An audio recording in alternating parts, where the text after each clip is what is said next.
Cole Mercer heard the sound just after dusk, not the wind, not an animal, something slower, dragging. He stood at the doorway of his cabin, a cup of black coffee turning cold in his hand. Snow had begun to fall again, soft and slow, like the sky was trying to forget something. The air was bitter. Still. The sound came again. He set the cup down without looking, picked up the rifle that leaned by the door, and stepped onto the porch. The land around his cabin stretched quiet and wide cottonwood trees bare, fence half mended, the creek behind the barn frozen stiff. Then he saw her. At first, he thought she was a trick of the light, the way moonlight sometimes played games on the land. But no, she was real. She was small, bent low, limping across the snow, with one hand clutched to her ribs. Blood darkened the side of her dress. Her braids were loose, tangled. Her feet were bare. Cole didn't speak, didn't call out. He just moved, crossed the yard in a few strides, snow crunching beneath his boots. He didn't point the gun, just slung it behind him. She saw him and staggered back, eyes wide with more fear than strength. "I ain't here to hurt you," he said, voice low from disuse. She didn't answer. Didn't need to. She collapsed in the snow. Cole caught her before she hit the ground. She was cold, so cold he could barely feel her breath against his neck. He cradled her like a broken bird, light and tense and strange in his arms. She smelled of smoke, wet leather, and something old. He didn't know who she was, didn't know where she came from, but he didn't ask. He just carried her inside. The fire hadn't died down yet. He laid her near it, wrapped her in the thick wool blanket he usually kept for winters worse than this one. Her face was bruised. A long cut ran from her temple down to her cheek. Her hands were scraped raw. She stirred once, spoke something, not English, not anything he understood. But it sounded like a name, whispered to the fire like a prayer. Cole knelt beside her, pulled his old medical kit from beneath the table, and lit the lantern. The shadows moved back to make room. He dabbed the blood from her brow with warm water. Careful. Gentle. She flinched, then went still. He didn't ask her anything, didn't say much at all. Because whatever story she was running from, it was hers to tell. And in that moment, the only thing he knew for sure was this.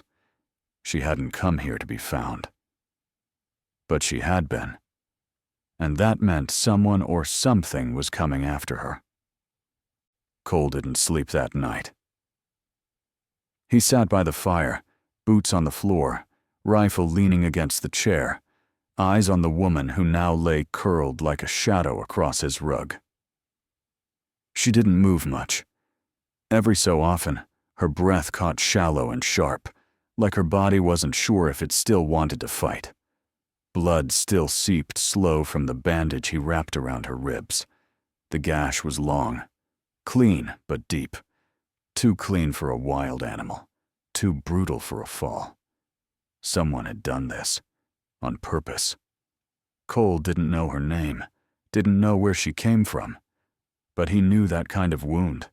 It wasn't about killing, it was about breaking something to punish it.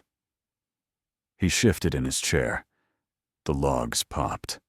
She stirred, didn't open her eyes, didn't speak, just pulled the blanket tighter and made a sound somewhere between a breath and a flinch. By dawn, the storm had thickened. Wind screamed through the trees, brushing hard against the walls like fists.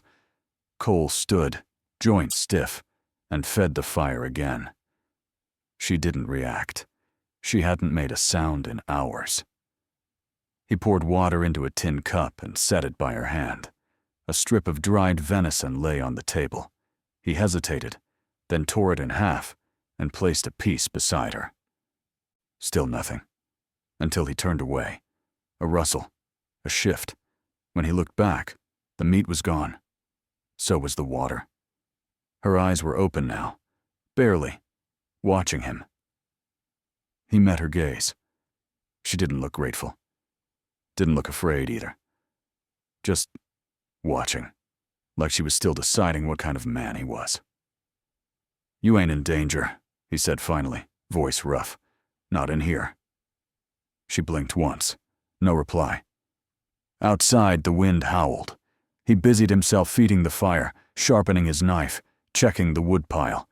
Anything to keep from thinking too much. She watched him the way wild animals did, like at any second. He might snap, or bolt, or bleed. He didn't mind it. He'd been watched worse. By nightfall, she was sitting up. Not strong, but steady. She hadn't said a word, but she swept the hearth clean with the edge of the blanket, folded it afterward, and sat back down near the warmth, like it was the only thing she trusted. Cole made soup from dried beans and a sliver of pork. The scent filled the cabin slow, rich, warming the space between them. He ladled some into a bowl and set it beside her, then took his own to the table without a word. She waited, then ate, slowly, every movement careful. One hand hovered near the bowl, the other rested in her lap, close to the place where the wound hid beneath linen. She chewed on one side of her mouth. Cole noticed the bruising on the other. Didn't ask. Didn't need to. He'd seen enough women come through town marked like that. Most didn't stay long. Later that night, long after the fire had dimmed, she rose without sound and moved to the window. Cole watched from his chair, half-lidded eyes pretending sleep. She stood still as stone, her silhouette dark against the frost-laced glass. Her breath fogged the pain. She was looking out into the night, like she expected it to look back.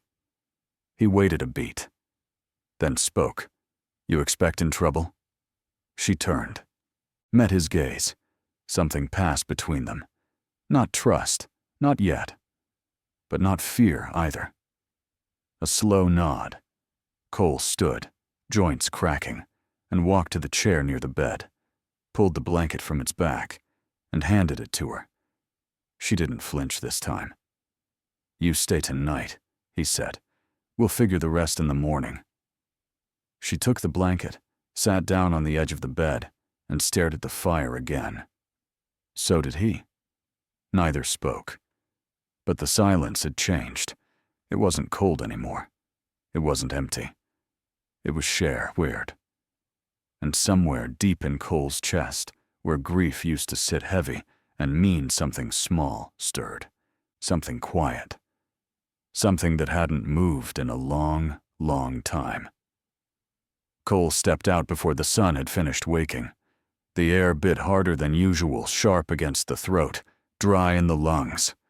A silence hung over the prairie like something sacred had been disturbed. He scanned the yard.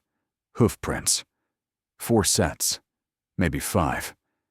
Pressed deep into the snow, half melted, circling wide around the cabin like someone had walked slow watching. He followed them a few paces, saw how they stopped near the barn, doubled back toward the cedar tree, then vanished into the ridge brush. Whoever had been here didn't want to be seen, but they sure as hell wanted to be noticed. He tightened the strap on his coat, turned back toward the cabin. Inside, she was already awake. Sitting by the hearth, legs folded beneath her, eyes on the fire. She didn't look surprised to see him come in, didn't ask what he saw, just watched, waited. He set his rifle against the wall, looked straight at her. "You know who's out there?" She hesitated, then nodded once. "Your people?" Another nod. Cole's jaw flexed. He didn't speak right away. The quiet between them thickened, but she didn't flinch under it. He walked over to the table, poured coffee into the tin cup, hand steady even though everything inside him wasn't. "They mean to hurt you?" She looked away. Didn't answer. Didn't need to. Cole sat down across from her. The fire crackled softly, trying to warm a room now thick with cold air that hadn't come from outside.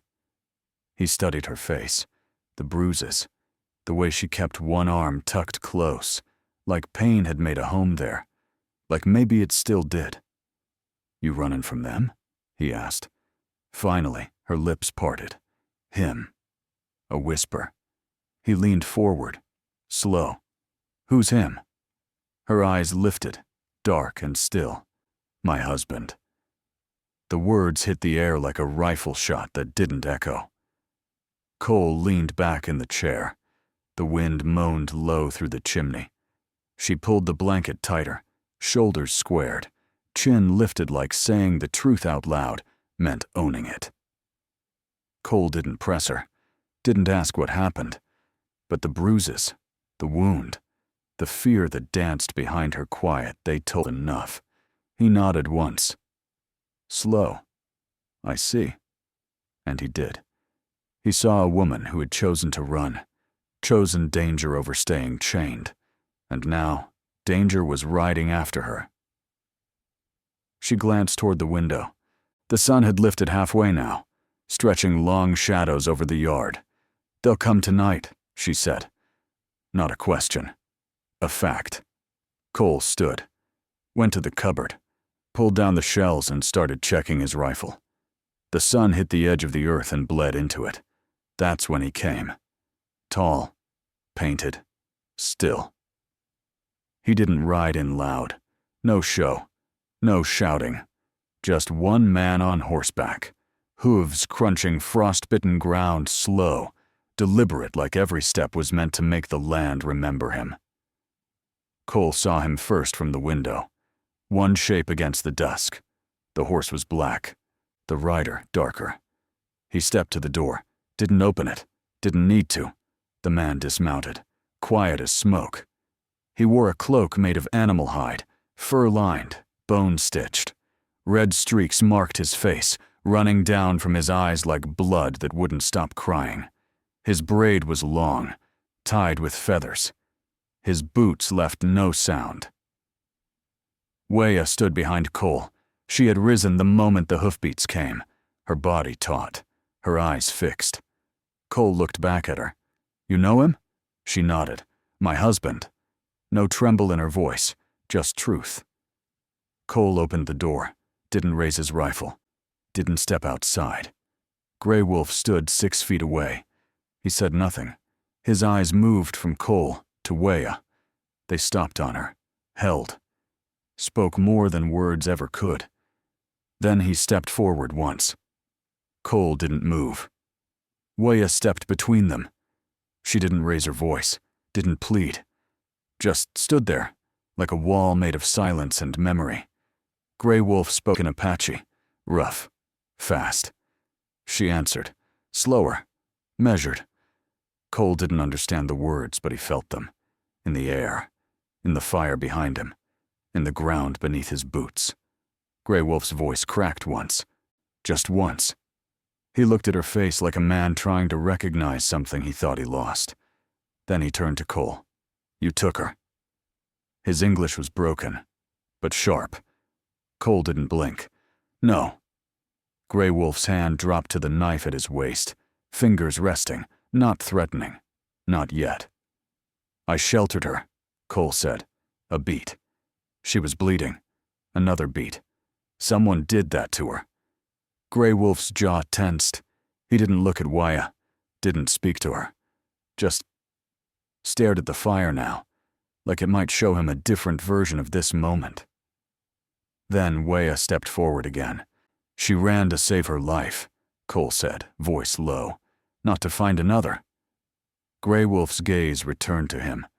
Dark, unreadable, but less of a blade now, more of a question. "She yours?" he asked. Cole didn't answer right away. That answer wasn't his to give. Behind him, Weah said one word. "No." The wind pressed against the walls. Grey Wolf's breath caught. Cole saw it. Saw the truth land. Not anger. Not betrayal. But grief. Old. Heavy. Wordless. "She ran from your brother," Weah said. The sentence landed like a hammer to bone. That's when Grey Wolf staggered. Just once. A small step, like the ground shifted beneath him and only he felt it. He turned his back, faced the cold horizon, said nothing. Cole waited. Weah waited. Then he spoke low, broken. Why not tell me? You wouldn't have believed me, she said. Not over him. Silence opened between them again, wide and deep. I do now, Grey Wolf said. He turned to Cole once more, eyes hollow. You didn't touch her. No. You fed her? Yes. You sleep beside her? Cole shook his head. She took the bed. I kept the chair. Grey Wolf's gaze dropped. To the floor, to the fire, to the space between them all. You didn't take her, he said, softer now. You gave her back to herself. Cole nodded once. That was the point. Grey Wolf stepped back, didn't sheath the knife, didn't draw it either. Behind him, in the trees, shapes moved. More riders, more warriors, quiet, watching. Cole saw them. Just outlines. Just eyes. Grey Wolf raised a hand. They didn't come forward. They didn't leave either. You'll need to speak to them, he said. To your people? To mine. Yes. They'll think I'm weak if I leave her here. They'll think you've taken what belongs to me. She doesn't belong to anyone, Cole said. Grey Wolf didn't argue, didn't agree either. He looked at Weah one last time. I came with war in my eyes, he said. You made me leave with shame in my chest. Then he turned, mounted, rode back into the trees without another word. The warriors followed, like shadows being pulled back by the earth itself. Cole shut the door, latched it, turned. She was still standing there, still staring into the fire. You all right? He asked. She didn't speak, but she nodded. And for the first time since she crossed his doorstep, Cole saw something new in her posture. She wasn't just surviving anymore. She was deciding. By morning, the air had shifted again. Cole could feel it in his bones. The storm had passed, yes, but not the danger. That kind never passed. It just circled, waiting for you to forget. He saddled the mare by first light, needed to check the south fence, needed to get eyes on the land. She came out onto the porch, wrapped in a thick shawl that used to belong to his mother. You ride alone? She asked. For now, he said. Be back by noon? He nodded. She didn't ask more. That was one of the things he liked about her. She never asked for what she didn't need. Her questions were purposeful, her presence steady. He rode south slow, taking the long trail along the ridge. Frost still clung to the brush. A few crows scattered as he passed. Down in the hollow, he saw what he expected. Fresh prints, iron-shod hooves. Too clean to be Comanche. Too loud. Townfolk, or worse, Deputy Harlan. Sure enough, the badge arrived around noon, just as Cole unsaddled the mare and poured oats into the trough. The man didn't even knock, just rode up bold as brass, dismounted, and planted himself on the porch. Thought I'd pay a visit, Harlan said, wiping trail dust from his boots. Heard something strange happened out this way. Cole didn't answer, just opened the door. Harlan stepped in without invitation. The deputy looked around slow, eyes sharp behind that sunburned squint. Took in the fire, the empty bowls on the table, the bed made tight. Then he saw her standing by the hearth, hands clasped, chin up. His smile changed. Well, he said, don't that paint a picture? Cole stepped between them, not aggressive but clear. She's got a name, he said. Harlan raised a brow. That so? It's Weah. Weah, he repeated, like he was testing the word for poison. You speak English, girl? Weah didn't answer. She didn't even blink. Harlan clicked his tongue. You know, folks in town are talking. You go quiet for months, then come back for coffee and cloth, And now there's an Apache woman sleeping by your fire. She's not Apache. No? She's a person. That ain't what I asked. Cole's jaw tightened. She was hurt. I helped. Harlan looked over at her again. Yeah? And what's her story? She your new bride? Or just passing through? That's none of your business. Harlan smiled. Too slow. Too wide. Everything out here's my business, Mercer. Especially when it smells like blood. Cole didn't rise to it. Just moved to the hearth. Added another log. She's got no charges on her, he said. She's broken no law. The deputy shrugged. Not yet. But harboring a fugitive's a mighty big shadow to stand in if you don't know who you're standing with. She's not a fugitive. Then why'd she run? Cole turned slowly. Because somebody gave her reason to. That made Harlan pause. Just a flicker. Enough. He turned to Waya. You hurt someone? He asked. She stared at him. Said nothing. He held that stare too long. Then he stepped back. Well, he muttered, I guess we'll see what the chief says. Man like Grey Wolf, he don't forget when someone walks away. Waya finally spoke, soft but clear. I didn't walk away. I escaped. Harlan didn't hide his surprise. She met his stare, calm, unblinking. He looked back at Cole. I'll be seeing you in town. Maybe, Cole said, but next time you come out here, knock first. Harlan smiled without warmth. Then he left. Later, as the sun dipped low, Cole found her outside near the cedar tree, the same tree she'd collapsed beneath days ago. She was kneeling in the snow, carving something into the trunk with a thin piece of bone, a shape, a symbol. He didn't speak, just stood beside her. It means beginning, she said, in my people's tongue. He nodded. She slid the bone into her braid. They'll come back, won't they? Maybe. They won't come alone. No. And if they come for blood? Cole looked out at the open land. I'll still open the door. She turned her face toward him. Softness there. And something older than softness, a kind of peace, found only after the storm. You're not like them, she said.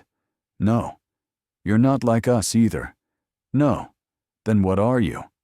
He looked at her, and the answer came quiet. Just a man who was tired of being alone. Grey Wolf arrived just as the frost broke from the grass. No riders this time. No circle of silence.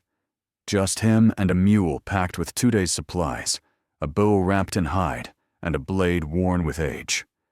Cole saw him from the field. No words passed between them at first. Grey Wolf tethered the mule, unhurried, and waited by the edge of the porch.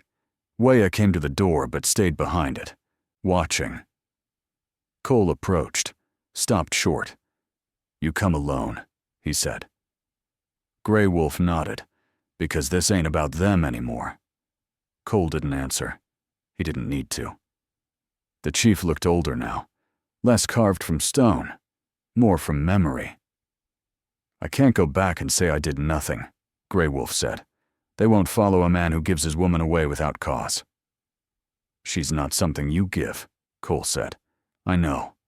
Now. But knowing doesn't change how the world sees it.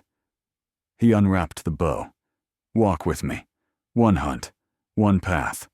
You bring down the deer. They'll see you're not weak. They'll see I didn't lose her. I gave her where strength lives. Cole eyed the bow. Wooden. Lean. No ornament. Just purpose. I didn't ask for a test, he said. No, Grey Wolf replied. But you live on land soaked with them. It's only fair you meet one. Waya stepped out now, barefoot in the snow. You don't have to prove anything, she said. Cole turned to her, then back to the chief. I ain't proving, he said. I'm finishing something. He took the bow, slung it over his shoulder, and nodded once. Let's go. They rode west through a narrow trail, flanked by tall pines and quiet earth. Neither spoke much. Grey Wolf moved like a man who'd lived in the bones of this land. Cole followed, one step behind, senses open. By noon, they reached the canyon. It opened like a scar in the hill's steep rock, scrub brush and tracks. Fresh ones. Grey Wolf dismounted and crouched beside a narrow stream. He touched a stone, felt the dirt. 2 bucks, one old, one just past young. Cole took in the trail marks. The younger's clean, but he moves fast. Then we move faster. For an hour, they tracked in silence. The wind stayed low, carrying nothing but the smell of pine and cold stone. Cole hadn't tracked like this since the war, not since the South. Not since blood meant brotherhood and death, didn't wait for permission. Finally, the deer appeared, mid-slope, ears high, chest broad. Cole stepped forward, drew the string smooth. His breath stilled. One shot. The arrow flew. It struck just behind the shoulder. The buck staggered, then dropped in the snow with a whisper. Grey Wolf watched it fall, arms crossed. He gave a slow nod. "You hunt like you see ghosts," he said. "I've had them long enough," Cole replied. "They know the path." They dressed the deer together, shoulders brushing once, nothing spoken. When the carcass was tied and packed, they turned back toward the trail. "I still don't understand you," Grey Wolf said as they walked. "You took nothing. You asked nothing. But you're ready to bleed for her." Cole didn't answer right away. "I lost a woman once," he said, "in a house with no fire, in a bed with too much silence. I didn't save her then. Maybe I'm trying to do right now. Maybe I just know what it feels like to be held wrong." Grey Wolf looked down at the snow, then ahead. "She is not easy," he said. "She's not supposed to be." By the time they returned, the clouds had thickened. Evening drew close. The warriors stood at the ridge. Grey Wolf rode ahead. No words, just a nod. They parted for him, and this time they didn't close back in. Cole walked into the cabin, his boots soaked with melted snow. Waya stood up as he entered, looked him over. "You're limping," she said. "Just my pride," he replied. She helped him peel off the coat. Her hands moved with care, her brow furrowed. "What did he say?" she asked. "He said I didn't speak like you," Cole answered, "but I said enough." He opened his palm. A strip of leather rested there, braided, knotted, dyed with a red stone in the center. It was a sign, a permission. He set it on the table between them. "I told him I wouldn't keep you unless you wanted to stay." She didn't speak. She just stepped forward and rested her forehead against his.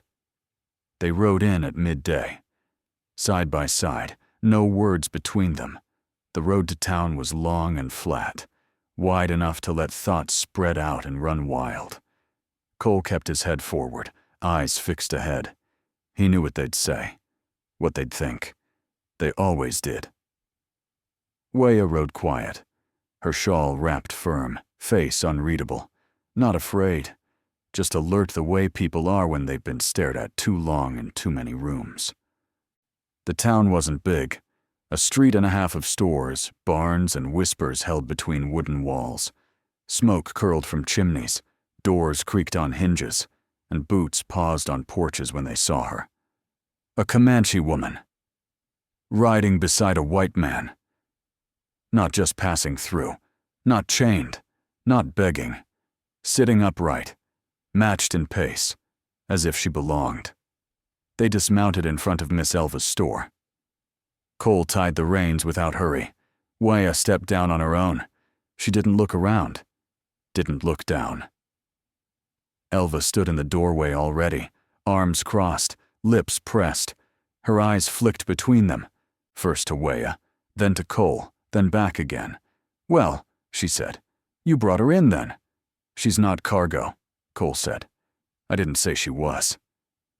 Cole moved past her into the store. Weah followed. The air smelled like dust and cinnamon bark.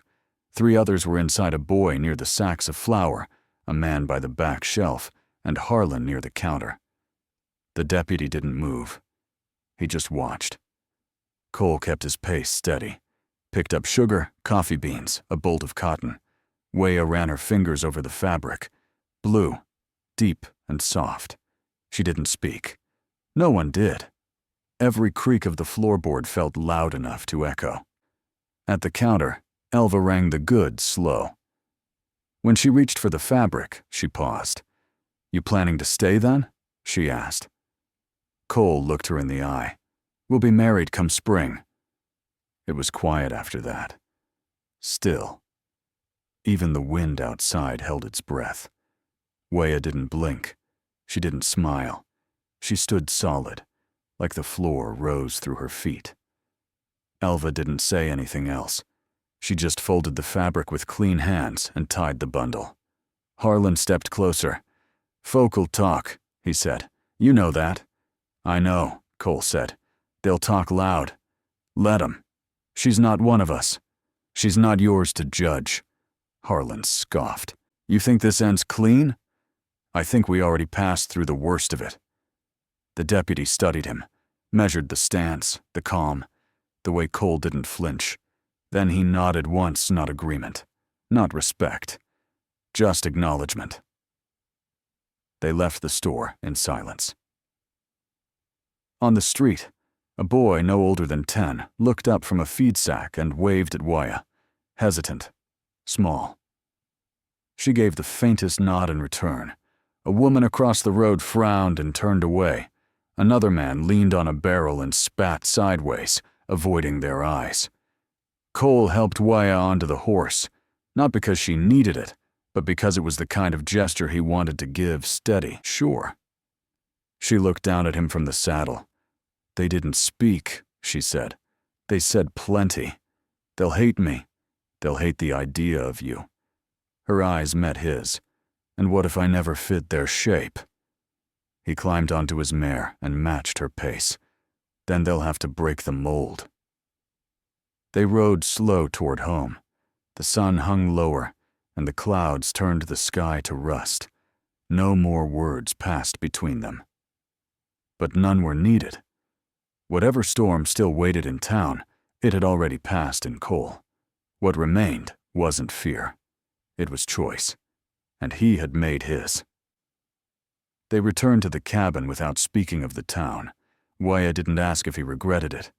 Cole didn't pretend he didn't hear the judgment in every floorboard back there. What passed between them now was something deeper than defense. It was recognition. 2 people who had already survived the fire. Now came the living. The days that followed found their rhythm. Cole worked the fence, cleared the coop, tightened the roof patch near the chimney. Weah moved through the cabin with quiet, intent folding linens, drying herbs, cleaning with a precision that spoke of old habits long denied. She made no noise when she worked, didn't hum, didn't mutter, but her presence filled the space, not like Marin's had. Cole's late wife had brought laughter, small songs, the scent of clover and bread, but Weah brought something steadier. Purpose. Like everything she did, even washing tin plates or scraping ash from the hearth was a choice, not a chore. One evening, Cole brought her a bundle of softened leather, cut to size. Thought you might want to make something. Weah accepted it with a small nod. No smile, no words. But her hands closed around it like it meant something. That night, she sat by the fire, stitching with slow care. The leather took shape in her fingers. Not a pouch, something flatter. She didn't tell him what it was, and he didn't ask. He just watched the firelight flicker in her eyes and tried not to want things he wasn't sure he could name. She asked about his wife once, not directly, just a quiet, "What was her name?" He answered without pause, "Marin." She nodded and didn't speak again. The next morning, the shawl Marin always wore in winter, the one that hung over the back of the chair for 3 years untouched, had been folded and placed at the foot of the bed. In its place was Weya's own, sewn with a strip of blue cotton from town, stitched along the hem. Her own thread, her own place. Cole noticed, but didn't say a word. The weather began to shift. The snow softened. The sky opened wider. One morning she sang, not for him, not loud, just a thread of sound, a melody born of wind and stone and fire. He didn't understand the words, but it settled in him like old warmth rising through cold bones. That night, he told her about the daughter who never drew breath, about the tiny grave beneath the cottonwood. Weya didn't cry. She just sat beside him and laid her hand over his. It was rougher than Marin's had been, but warmer, more alive. They worked together in small ways. He showed her how to oil the saddle properly. She taught him how to braid sinew into bowstring. He taught her to shoot. She taught him to track rabbits by the way snow bent, where grass still tried to rise. It wasn't courtship. It was survival. Shared, offered, accepted. One night, she leaned against his chair by the fire, her head barely touching his arm. He didn't move. They stayed like that, not holding, not clinging, just resting. Breathing the same air, in the same quiet, under the same roof, no longer haunted by memory. He wanted to speak, to say, I don't know what this is, but I want to keep it. He didn't. He just let her stay close. Later that week, she carved a bone, not for weapons, for shape, a pendant, smooth and pale, 3 pieces strung together on leather. She left on the table without a word. He picked it up that evening, ran his thumb over the center bead, set it back down carefully, not to give it back, but to honor it. A gift.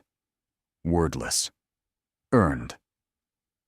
That night, she stood by the cedar tree. This one she'd collapsed under. Her fingers trailed the trunk. Do you think they'll come again? She asked. They might. And if they want to take me, they won't. And if they try, I won't let them. She turned, her face lit with a sunset too soft to be fire and too warm to be just light. I believe you, she said. The next morning, he carved a cradle. Slow, precise, the same way he once had, for a child that never came. This time was different. This one was for the child Weya now carried. She hadn't told him with words. She hadn't needed to. He saw it in the way she moved, the way she held herself, one hand always low, protective. She stood in the doorway, watching him work.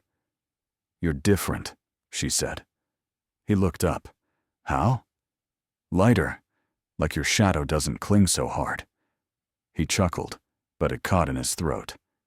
Might be because I don't carry it alone anymore. The prairie was still. The wind had quieted, like even the sky was listening now.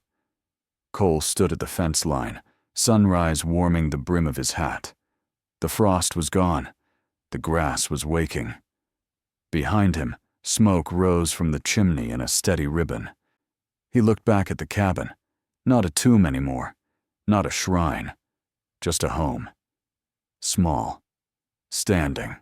Stubborn. Inside, Weya moved barefoot through morning light.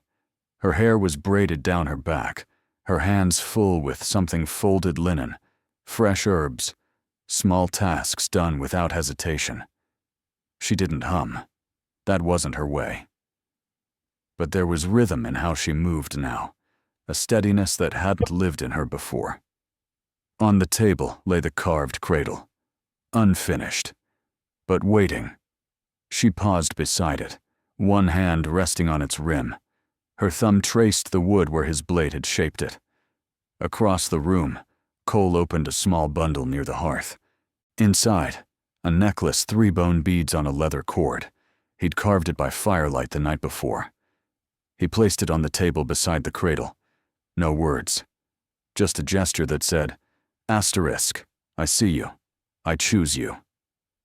They rode into town again weeks later, not to prove anything, just to live.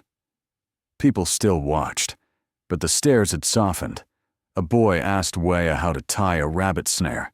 Elva left a bolt of cloth on the counter without a word. Blew again. Even Harlan nodded once. That was enough. Cole picked up feed. Weah picked herbs. No one asked questions. Not anymore. On the way home, the land felt different. Not safer, just more theirs. Weah looked out across the prairie, eyes on the horizon. "You still think they'll come for me?" "No," Cole said. "I think they already did." "And?" "They didn't take you. You chose to stay." She smiled, small and quiet. That evening, she stood under the cedar tree, fingers pressed to the bark. It no longer looked like the place where she almost died. It looked like the place where something new had started. Later, as the fire burned low, she stood beside him, her hands resting on the cradle's edge. "You never told me what you wanted," she said. He looked up. "Wanted?" "Before all this." He exhaled. "I wanted peace." "And now?" He glanced at her belly, at the fire, at the room no longer filled with ghosts. "Now I know what that means." She leaned in and kissed him, not rushed, not unsure, just enough to settle every quiet thing between them. When she pulled back, her voice was barely above breath. "I want to stay." He smiled, the kind that didn't reach his mouth, but lived deep behind the ribs. "Then stay," he said. "No one's stopping you."